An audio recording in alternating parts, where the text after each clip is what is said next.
Rayman ist zurück und das Comeback ist grösser, als man denkt. Nachdem im Februar eine Jubiläumsedition zum ersten 2D-Rayman rausgekommen ist, kommt im Oktober Rayman Legends Retold und auch eine aufgehübschte Version von Rayman Origins. Ich glaube aber, die zwei besten Rayman-Spiele neu rauszubringen, ist erst der Anfang. In den letzten Jahren hat es mehrere Berichte zu einem Comeback von der Serie gegeben. Sogar vom Ubisoft-Chef selber. Der Ubisoft-Aktie geht es gerade bescheiden. Darum denke ich, folgendes ist der Plan.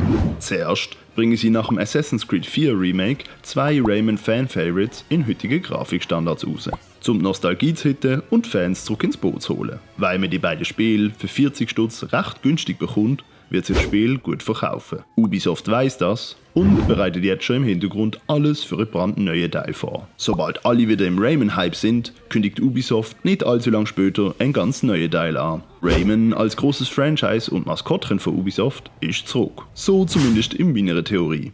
Wie denkst du, geht's mit dem Rayman-Franchise weiter? Ich glaube,